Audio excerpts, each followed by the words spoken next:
Bonjour à tous, nous sommes toujours en direct du Carreau du Temple à Paris sur le salon Materials and Light, 6e édition. Et qui mieux pour nous en parler que la directrice commerciale du salon. On accueille Florence Lama-Gaillard. Bonjour Florence. Bonjour. Alors vous êtes également directrice commerciale du magazine DA, bien connu des architectes. Et on va s'intéresser justement à ce qu'on appelle les prescripteurs. Oui. Ce magazine, il est parfait pour les prescripteurs, mais il y a quelque chose d'encore mieux, c'est ce salon. Pendant 2 jours, ce qu'on va voir avec vous, c'est justement l'origine du salon, 6e édition, Oui. voilà, dans un très très bel endroit. Racontez-nous la jeunesse du projet Materials and Light. Voilà. Alors à l'origine, effectivement, on était sur le magazine DA, qui était principalement un magazine qui était disponible sur le print et sur le web. Et la volonté, dans un premier temps, c'était de pouvoir organiser des rencontres entre les industriels qui s'adressent aux architectes et les prescripteurs eux-mêmes, dont la majorité sont des architectes. Donc voilà, afin de pouvoir les mettre en contact. Voilà, alors on va parler aussi du Carreau du Temple, Oui. ce merveilleux endroit. Ouais. Je le disais, il n'en a pas toujours été ainsi. Je crois que vous avez commencé peut-être de manière dans un lieu modeste. beaucoup plus convivial, exactement. Ouais. Le Carreau du Temple est extrêmement convivial, mais dans un lieu effectivement beaucoup plus modeste, qui est un hôtel particulier. Voilà. Et cette année, donc ce sera la 3e édition au Carreau du Temple. Le Carreau du Temple qui est particulièrement apprécié par les architectes, d'abord parce qu'il est central. Il est au cœur de Paris, il est au milieu donc, de la création architecturale. On a beaucoup de cabinets d'architectes qui se trouvent aux alentours. Juste à côté. Voilà, qui sont vraiment juste à côté. Et puis surtout, le lieu est absolument incroyable avec sa hauteur sous verrière. Je crois qu'on a à peu près 11 mètres de hauteur sous la verrière qui permet d'accueillir donc, les exposants de plein pied. Et il a été ensuite réhabilité par un architecte célèbre, qui est Jean-François Milou, en 2014. Donc il est très récent et très agréable. Donc c'est un lieu qui plaît effectivement aux architectes, voilà, de par son histoire, de par sa beauté aussi. Et puis un mot aussi des stands, parce que c'est vrai qu'il y a un véritable... C'est pas un petit stand comme on voit sur certains salons, le petit 9 mètres carrés standard avec les panneaux. Là c'est complètement ouvert, c'est des structures métalliques avec des belles couleurs flashy, jaune et noir. Tout à fait. Ça se traite très bien d'ailleurs dans ce magnifique Carreau du Temple. D'accord, et oui, tout à fait, parce qu'effectivement, on a voulu, en termes de scénographie, reprendre un peu les codes du Carreau du Temple. C'est-à-dire, au lieu d'avoir un salon classique avec une attribution par métrage, ce qui est un peu le salon traditionnel qu'on connaît aujourd'hui, Porte de Versailles ou à Villepinte par exemple, on a voulu justement créer plutôt des stands personnalisés qui mettaient plus en avant le produit, donc c'est pour ça que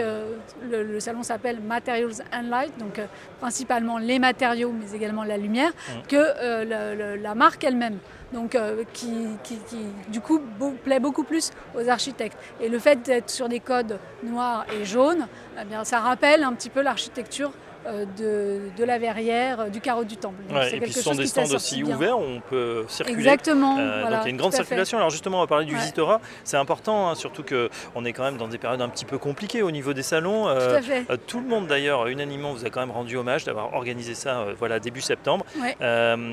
Quel type du coup quel Visitora? Ce sont des architectes, qui sont ces prescripteurs? Alors on a la chance de pouvoir avoir au fil des éditions beaucoup plus de notoriété auprès justement de ce ciblage des architectes. On a aussi bien des architectes qu'on appelle entre guillemets des PLG, donc autrement dit des architectes qui sont sur le bâti, le gros œuvre, que des architectes d'intérieur, des designers, des créateurs qui sont plus sur la partie aménagement et agencement. Voilà, donc on a vraiment les deux cibles qui sont réunies et de plus en plus on a des cibles un peu qui cohabitent avec ce type de prescripteurs, donc à savoir des maîtres d'ouvrage ou ça peut être des maîtres d'ouvrage publics comme par exemple un Carrefour ou un Imauchamp, ou bien ça peut être un maître d'ouvrage privé comme Chanel, etc. Donc voilà, on a vraiment tout type de public, mais principalement une cible très importante qui est constituée à peu près par 78% de prescripteurs. Voilà. Donc beaucoup d'échanges, beaucoup de conversations, conversations, du business sûrement qui se fait. Et puis il ne faut pas oublier le côté festif. Grosse soirée privée hier ici, qui a battu son plein. C'est bien parce que ça donne le sentiment que peut-être c'est en train de redémarrer après quelques mois compliqués. C'est très important ce que vous dites, parce qu'effectivement on aurait pu craindre une baisse d'activité, il y avait une certaine frilosité des exposants étrangers, on peut le comprendre au vu du contexte. Et on s'est aperçu, nous, parce que justement on a cette force de pouvoir être assez parisien, malgré tout, enfin en tout cas assez national, ça c'est sûr, et assez parisien aussi, parce que une grosse majorité des architectes sont sur Paris. Les architectes qui sont en activité sont sur Paris. Et on sentait qu'il y avait vraiment une envie de recréer du lien social, de pouvoir à nouveau se rencontrer. Donc le salon l'a permis. C'est pour ça que je pense qu'ils sont venus en majorité, que ce soit en journée pour les formations et en soirée pour pouvoir boire un petit coup. Voilà, des formations, des conférences, des workshops, des ateliers. Un programme qui est très riche et qui fait aussi la force de Materials and Light. Ce n'est pas uniquement la partie stand qui effectivement est très attractive à la fois pour les industriels mais c'est également pour les architectes. Et c'est la partie aussi contenu qui a été de plus en plus travaillée. On peut d'ailleurs remercier l'équipe et notamment Aurélie Jam, la directrice de la communication, qui a vraiment travaillé sur une offre très développée.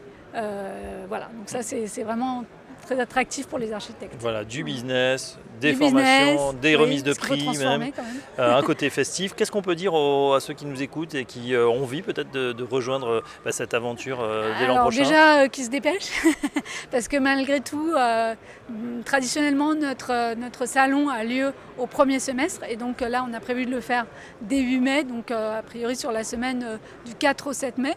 Donc les stands, à mon avis, vont être assez vite prises d'assaut, puisque on peut remarquer que cette édition a été plutôt un succès. On est à plus de 1000 visiteurs au moment où je vous parle, donc on sera, je pense, aux objectifs.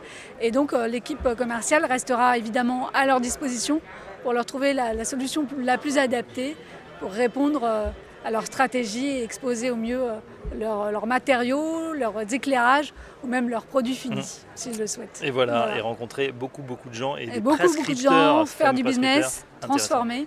Et pouvoir créer des synergies aussi avec les autres exposants, ça c'est important. Voilà, on l'a compris Florence, il faut vraiment vous appeler de toute urgence pour ceux que ça intéresse, réserver sa place, son emplacement au carreau du Temple. Merci beaucoup Florence Slamaguer. Je rappelle que vous êtes directrice commerciale du magazine DA et donc du salon également Materials and Light. À très bientôt. Merci beaucoup, à bientôt.